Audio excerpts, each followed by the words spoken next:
बहुत अच्छी कहानी है, पूरी पढ़िए और ज़रूर बताइएगा कैसी लगी। विनीशा शाम को अपने पति के लिए जूस बना रही थी, तभी उसकी छोटी बहन पूनम का फ़ोन आया। विनीशा ने जल्दी से फ़ोन रिसीव किया और कहा, मैं अभी तुझे ही याद कर रही थी। तुझे आम का जूस पसंद है ना, इसलिए जब भी बनाती हूँ हमेशा तेरी याद आ जाती है।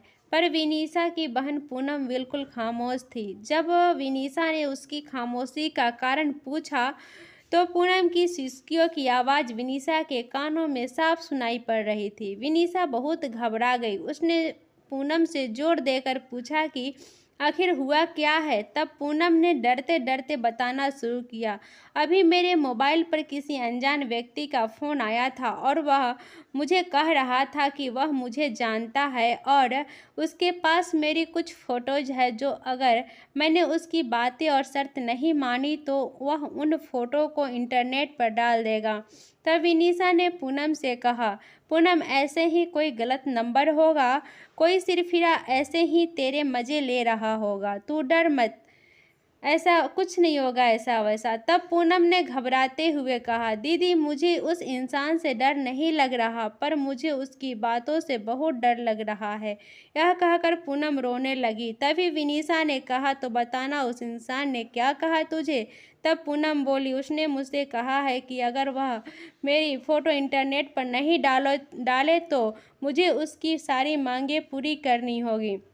उसने कहा है कि आज रात वह मेरे घर पर आएगा। और इतना कहते ही पूनम ज़ोर ज़ोर से रोने लगी और रोते रोते बोली, दीदी मुझे उसकी बातें सुनकर घिन आ रही है। ऐसा लग रहा है उसने मेरे साथ कुछ गलत कर दिया हो। अगर अभी वह मेरे सामने आ जाए तो मैं उसे इसी वक्त जान से मार दूंगी। इतना कहकर पूनम चीखने लगी। तभी विनीशा ने पूनम से कहा, अरे पूनम तू संभाल अपने आप को और मुझे उस घिनौने इंसान के नंबर भेज, मैं उसे इसी वक्त मज़ा चखाती हूँ। यह कहकर विनीशा ने फ़ोन काट दिया और पूनम ने उस बदमाश के नंबर और उसके बीच हुई बात की रिकॉर्डिंग विनीशा को भेज डाली। जब विनीशा ने यह रिकॉर्डिंग अपने पति को सुनाई तो दोनों के होश उड़ गए।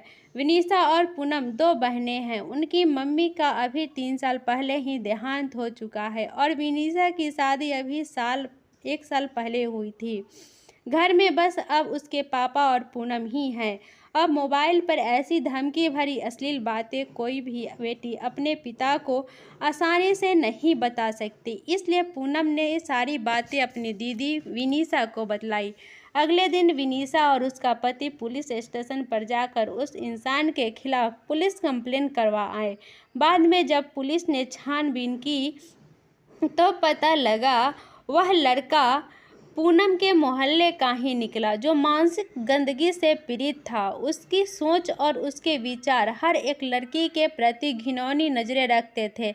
उसे पता था कि पूनम की मम्मी का देहांत हो चुका है और वह दिन भर अकेली रहती है और वे इसका फ़ायदा उठा सकता है। और वह लड़का अपनी बुरी नज़रों और घटिया बातों से पूनम के आत्मा के साथ खिलवाड़ कर रहा था। पर बाद में जब उसे पुलिस ने पकड़ लिया तो उसे जेल की सलाखों के पीछे जाना पड़ा। आज भी हमारे समाज में उस जैसे मानसिक रोगी बैठे हैं जो हजारों लड़कियों की आत्मा के साथ खिलवाड़ कर रहे हैं। इनमें से कुछ लड़कियां तो मजबूत होती हैं जो ऐसे रोगियों को अच्छा सबक सिखाती हैं और कुछ लड़कियां उनसे डर जाती हैं और उनकी मांगों को पूरा करते करते उनकी घिनौनी नज़रों का शिकार बनती हैं। पर अब समय आ गया है कि ऐसे मानसिक रोगियों को हम लड़कियां ही सबक सिखाएं। इसलिए लड़कियों को उनसे डरने की बजाय उनसे डटकर सामना करना चाहिए। आपकी दोस्त श्वेता भारती। धन्यवाद।